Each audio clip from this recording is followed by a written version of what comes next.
So our business is we take yogis out and we have yoga adventures. We take adventurous out and have them try out yoga. We started last, 2015. We did an event in Havasupai. We said we would do 300 or invite 300 people to come down to Havasupai with us. And we had a team of 40 people, yoga instructors, meditation instructors, people who did different types of workshops around health and wellness. And then we got everybody down into Havasupai, and it was just the best place you could ever imagine. And then we had all these workshops throughout the day, so people could go to a waterfall and sit and listen to a workshop, or go play in the waterfall, or whatever they wanted to do. And it was just an amazing experience, a lot of fun. That was our first big adventure. So Granogi basically is taking adventure and yoga and bringing it together with healthy living. So that's what our... So if you're an outdoor yogi or just an outdoor person who wants to connect with nature, then you're technically a Granogi. Just imagine a granola doing yoga at Havasupai, and then it just became Granogi, and it just became this one word. And it really was kind of an inspirational moment, because as soon as they blended and I said Granogi, it was like, whoa, that's it, that's the name, that's the word. And so I went right to the internet, I searched the URL, and it was available. I looked for the word everywhere, and nobody was using the word. I think in France somebody had made a Granogi, but it was like a parfait yogurt, like some dessert, and I'm like, it's not as popular, that's okay. So we just decided to go with it, and so Granogi was born there on campus, and so since then it's just been Granogi, and it just fits, outdoor yogi.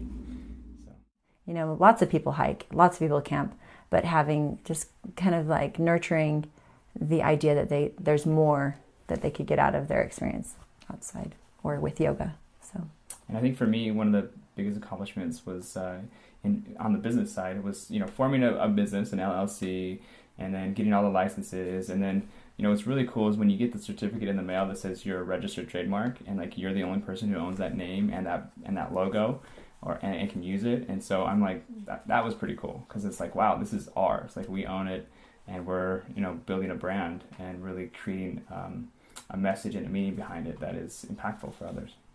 Mm-hmm. It started because Eric was always going down to Havasupai. He would run down there, and he had this infatuation with Havasupai, and he made lots of friends down there with the tribe. And he said, we've got to do an event down there where we raise funds for them. And so he asked them, what do you need? What she told me was that was their choice. They're living in a secluded area where they don't want a lot of development. They don't want, they're okay with having tourists down there. Even tourists, a lot of people don't want tourists down there. And, natives that live there. And so I asked her, well, what could I do? What can we do? And she said to bring people here to pray and meditate and have fun and be healed by these lands and by the water that's there. And so, bring good vibes to the land. Yeah, and bring good vibes. Good energy. Bring energy, good people to the land. She said that there were a lot of people that came to Havasupai who were all about taking. They would take, and never really giving back. And so we came with a different spirit, a different heart of wanting to give back, wanting to encourage people to come to Havasupai and really feel of the energy and the love and the healing that's there. So when he said that, I said, that's yoga, because I'm a yogi. Right. So I'm like, we're doing a yoga adventure down there. So granola and a yogi. We worked it together. So we had a lot of fun doing that, putting that together last year, and bringing lots of people, life-changing experience. There's a lot of work. There's a lot of possibilities. But I think what Eric, with creating teams, he's been creating teams. So I think it's working with people. I don't know if that's a challenge. That's kind of the resolution of the challenge. The challenge is really finding the right people to work with. We have found people who have been extremely excited about what we're doing and ready to jump on, and we have found people that are just, they're so-so and they're willing to do something for money. So those have been the biggest challenges, and to overcome those hurdles, really, it's just you have to be persistent and just keep, and be in action, and don't listen to the voice in your head that says you're not good enough, or nobody wants to talk to you, or you're not going to do it or make it or something. So there's always, this voice is talking. Yeah, there's. But you just have to persist and keep moving forward. And so we found that, or I found that just got to keep in communication with people and sharing the opportunity and the possibility of what we're created and what we've done in the past really kind of lends to that credibility, and then just keep creating a better future for people. I think keep that alive is really what's important, and that's how we overcome that. So yeah, having an accountant, someone who can help you be accountable to your finances, having the right software in place and the right system. I think for us the hardest thing is the social media side is takes a lot of time, at least in my opinion. Takes more time than I have or want to spend on it, because I just don't really care about it so much, and it's vital to any business. You have to have that presence.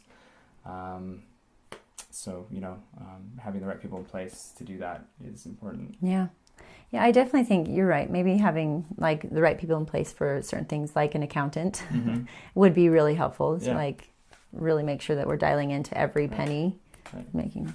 And then understanding what's so, like when I say what's so, I mean like really understanding where's the business, where are you with the numbers, the games, whatever it is that you call it, like where are you right now is always really good. And then to see where that gap is so that you can take action and keep moving forward.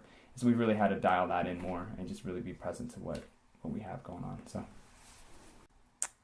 I think the best thing, stay hard, you have to keep your heart in it.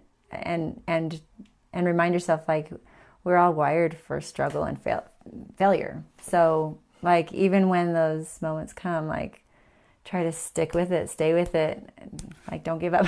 That's what we tell our kids anyway. And I think just being quick to change. Like for example, like I guess a mentor of mine, he gave me advice. He says, what your problem is you can't pull the trigger. And I was like, what? I can't pull triggers. Like I always had good ideas and kept coming with good ideas, things I needed to do, things I wanted to do, but never like took action. And so when he basically put the mirror on me and said, look, this is what you're doing. You can't pull the trigger. You're just sitting there and wishing. As soon as you're able to take action, you can always correct your actions later instead of sitting there wondering, is it the right action? And so I think my advice would be just, if you're going to do something, take action and do it quickly. And then just assess like the results and evaluate and get people's feedback and really just say, okay, is this something people want? Is this something that's going to make money? If it's not, then you really don't have anything, because it's not going to work. You got to have those two aspects in there. But really just being quick to change or quick to make adjustments. I think that's been helpful for us. So the yoga.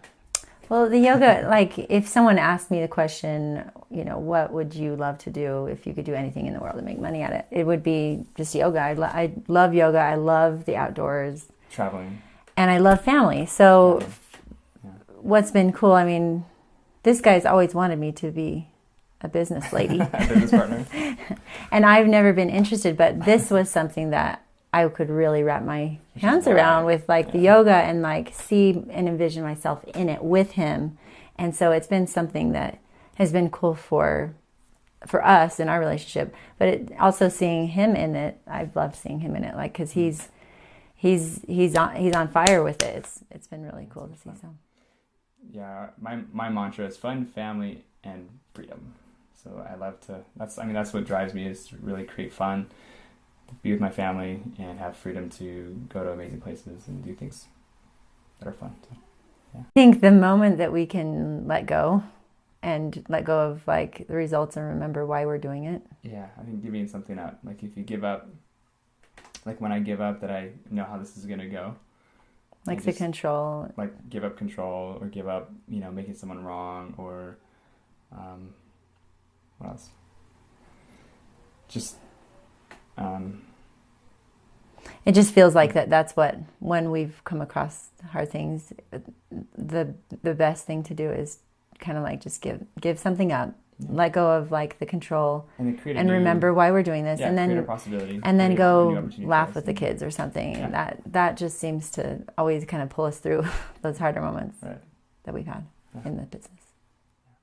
If you haven't been to Have a Soup Pie, it needs to be on your bucket list.